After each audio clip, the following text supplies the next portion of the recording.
సాలిహుందాం ప్రాంతాన్ని రాష్ట్ర పర్యాటక ప్రాంతంగా ప్రకటించాలి. శ్రీలంక తెలుగు బౌద్ధ భిక్షువు బోధిహేన్ జపాన్ షోలిన్ మోంక్ సమిదా యోషి. ఆంధ్రప్రదేశ్ రాష్ట్రం శ్రీకాకుళం జిల్లాలో బౌద్ధుల యొక్క ఆనవాళ్లను తెలుసుకుని బౌద్ధ మతానికి సంబంధించినటువంటి పురాతనమైనటువంటి కట్టడాలను శ్రీకాకుళం జిల్లా గారా మండలంలో గల సాలిహుందాం ప్రాంతాన్ని పర్యాటక ప్రాంతంగా ప్రకటించాలి అని శ్రీలంక తెలుగు బౌద్ధ భిక్షువు బోధిహేన్ జపాన్ షోలిన్ మోంక్ సమిదా యోషి, ఆంధ్రప్రదేశ్ రాష్ట్ర నూతన ముఖ్యమంత్రి అయిన నారా చంద్రబాబు నాయుడు, ఆంధ్రప్రదేశ్ రాష్ట్ర ఉప ముఖ్యమంత్రి కొణిదెల పవన్ కళ్యాణ్కు, ఆంధ్రప్రదేశ్ రాష్ట్ర వ్యవసాయ శాఖ మంత్రి కింజరాపు అచ్చెన్నాయుడు, కేంద్ర విమానయాన శాఖ మంత్రి కింజరాపు రామ్మోహన్ నాయుడు, శ్రీకాకుళం నియోజకవర్గ ఎమ్మెల్యే గొండు శంకర్ని కోరారు.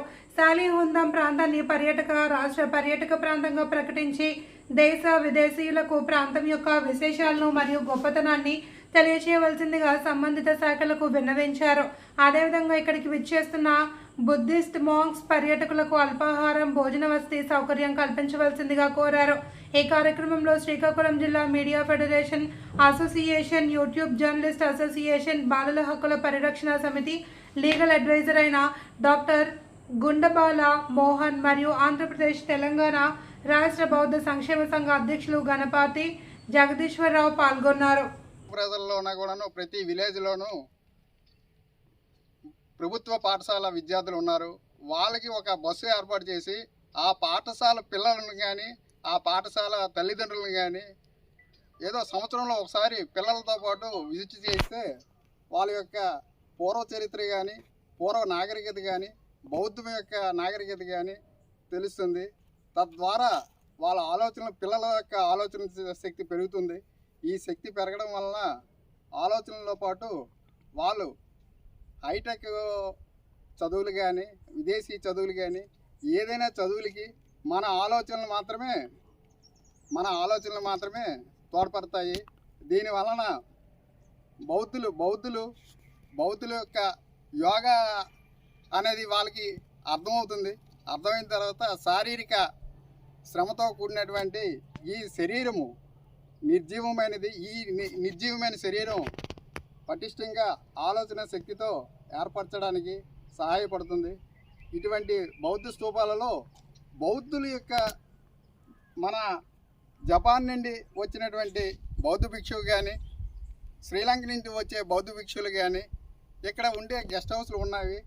వీళ్ళకి 1 నెల కానీ 2 నెలలు కానీ ఏదైనా స్టే ఉంటే ఇక్కడ భోజన వసతి సదుపాయాలు కానీ ఏర్పడితే వాళ్ళకి కానీ పిల్లలకి కానీ మంచి దీనిగా ఉంటుంది.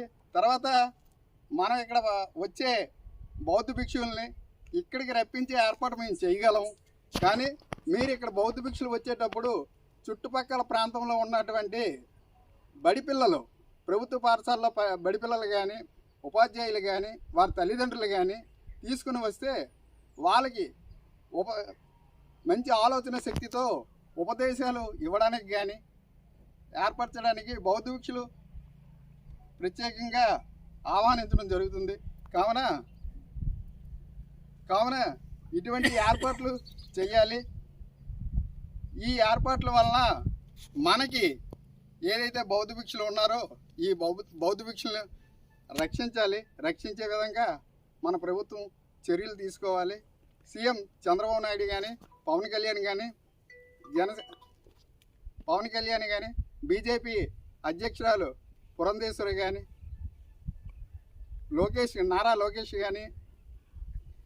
లోకేష్ కానీ ఏదైనా సరే ఇక్కడ ఒకసారి విచ్చేయండి. మీరు విచ్చేసేటప్పుడు బౌద్ధ భిక్షులు రమ్మంటే బౌద్ధ భిక్షులు ఆహ్వానిస్తాము. నమస్కారం. నమో బుద్ధాయ.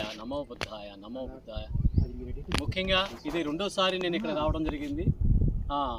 నా పేరు బోధిహీన్. శ్రీలంక నుంచి వచ్చిన ఒక తెలుగు బౌద్ధ భిక్షువుని. నేను పలాస ఎంపీ గారు అంతే విశ్వనాథర్ గారు తీసుకొచ్చారు. ఇక్కడికి తీసుకొచ్చి ఎవరు పట్టించుకుంటలేదు, దీన్ని మోడీ గారి దగ్గర తీసుకెళ్దామని నన్ను ఆ రోజున ప్రేరేపించారు. తర్వాత నేను శ్రీలంక వెళ్ళి మళ్ళీ వచ్చే లోపల వారు చనిపోయిన వార్త విన్నాను. నెక్స్ట్ దీన్ని ప్రజలైతే అవిద్యలో ఉన్నారు, ప్రజలకు ఏమీ తెలియదు బౌద్ధం గురించి. ఏలిన వారు ప్రభుత్వాలే అమరావతి క్యాపిటల్గా పెట్టుకున్నారు కాబట్టి బౌద్ధ స్తూపాలని మీరు కొద్దిగా పరిరక్షించండి. సెంట్రల్ గవర్నమెంట్ నుంచి ఆదాయం ఇచ్చేది ఉంది, అది తీసుకురండి, తద్వారా దీన్ని ముందుకు తీసుకెళ్ళచ్చు.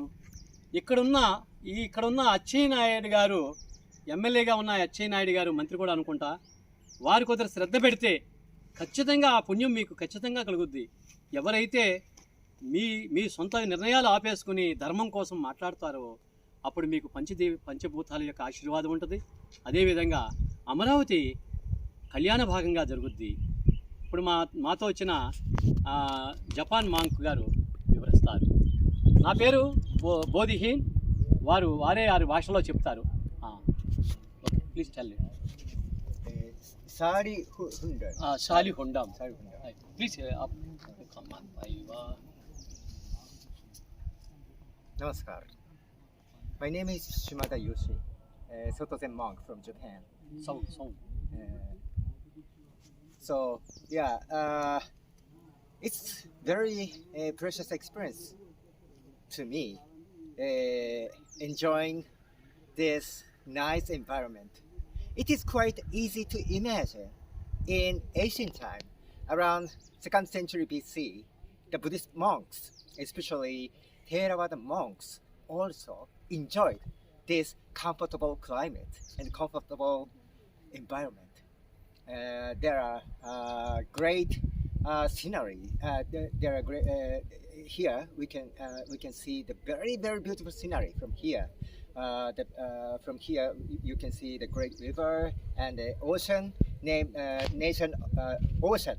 ocean of the Gulf of Bengal, the Bengal Khatam.